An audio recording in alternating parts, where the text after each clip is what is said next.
Durante más de 50 años las FARC y Colombia han estado en guerra, una guerra que ha dejado más de 220.000 muertos entre hombres, mujeres y niños de ambos bandos.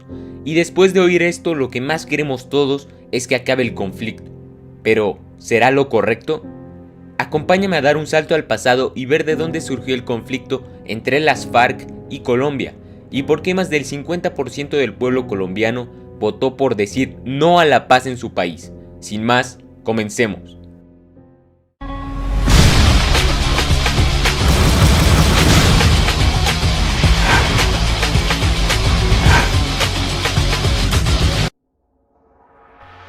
Las Fuerzas Armadas Revolucionarias de Colombia, o mejor conocidas como las FARC, nacieron en 1964 como una guerrilla campesina con ideología comunista, que buscaba luchar en contra de la injusticia en un país azotado por la violencia del Bogotazo, los movimientos agrarios y las guerrillas liberales.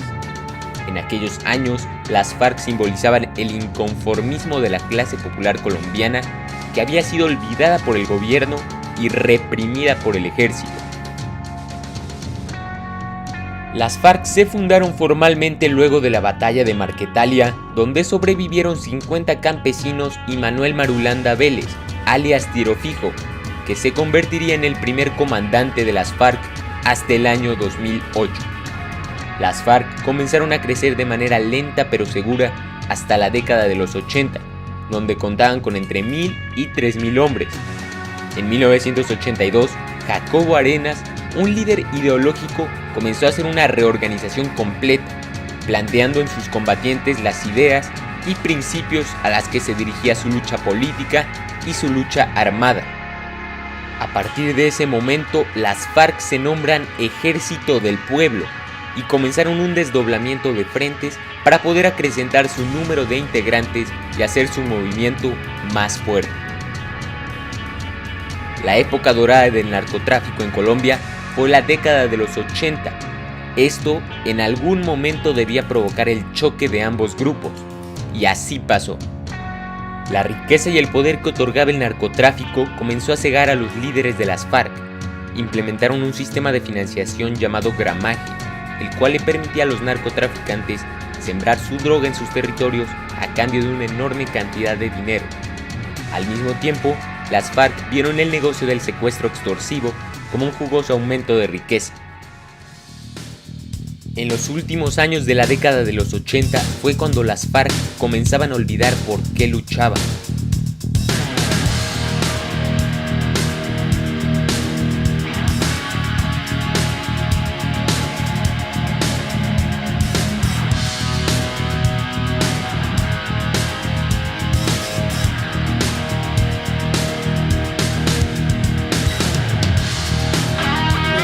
Grave violación a los derechos humanos por parte de las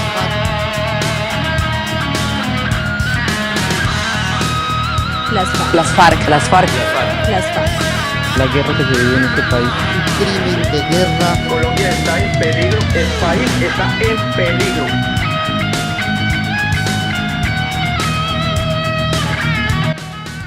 Los ataques terroristas se vieron venir, los secuestros aumentaron, así como el robo de ganado, la minería ilegal, la violencia sexual, el asesinato de rehenes, la tortura, el reclutamiento de niños y las masacres.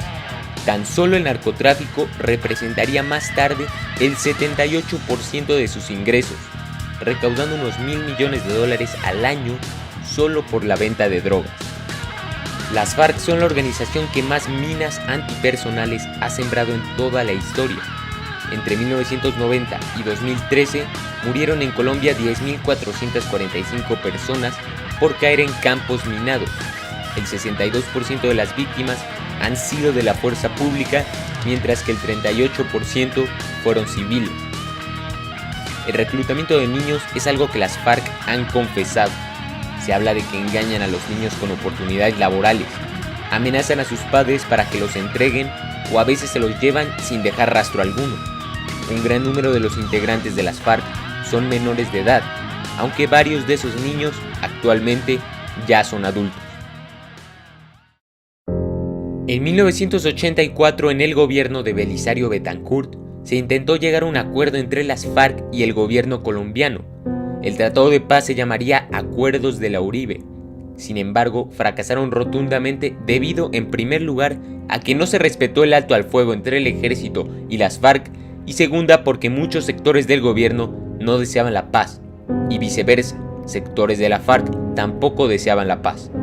Ya en la década de los 90, después de un acuerdo de paz que nunca se realizó, las FARC ya disponían de 7.000 a 10.000 combatientes, organizados en más de 70 frentes distribuidos en todo el país.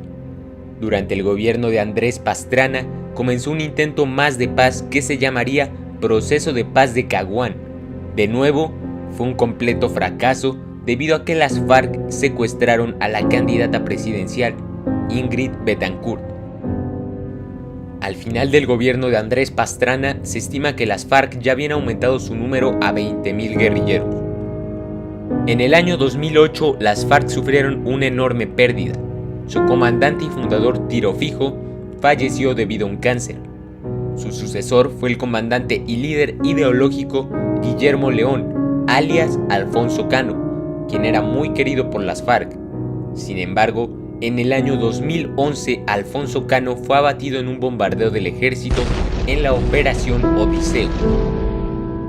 Después de la pérdida de Alfonso Cano, llegó al poder de las FARC Rodrigo Londoño, mejor conocido por su apodo, Timochenko. Algunos países han optado en decir que son un grupo beligerante. Sin embargo, más de 33 países, incluyendo a Estados Unidos, Perú, Canadá, Brasil y todos los países miembros de la Unión Europea, tienen catalogada a las FARC como un grupo terrorista.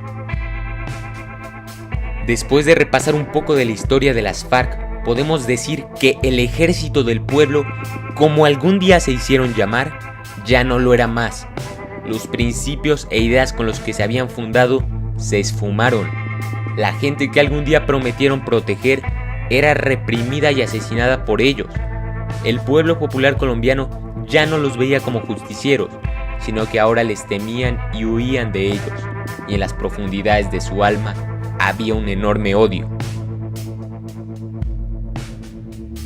Desde noviembre de 2012 comenzaron de nuevo los acuerdos de paz entre las FARC y el Estado colombiano. Timochenko, el actual comandante de las FARC, pidió perdón abiertamente en nombre de su organización a las víctimas de los atentados. Sin embargo, no todos aplaudían.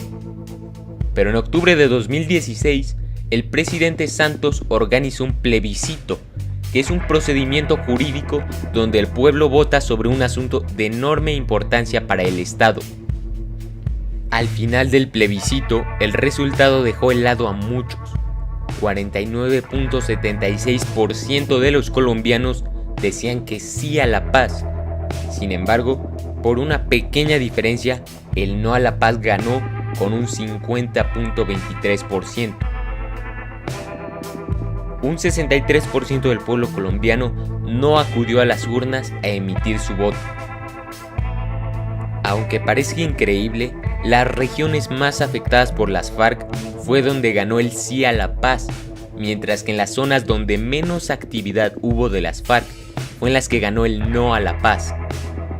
El presidente Santos anunció que a pesar del no a la paz que emitió la mayoría del pueblo colombiano, los acuerdos siguen vigentes. En conclusión, y como una humilde opinión de mi parte, para emitir un voto debes estar perfectamente bien informado.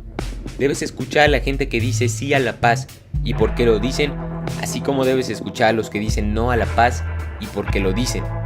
Por supuesto, no todos vamos a estar de acuerdo. Hemos sido criados de distintas maneras, hemos vivido distintas cosas. Por esta razón no tenemos la misma opinión ni criterio sobre lo mismo. Pero eso está muy bien, es lo que nos hace crecer como sociedad. Sería raro que todos tuviéramos la misma opinión siempre. Otra cosa que debes entender es de dónde surge el conflicto.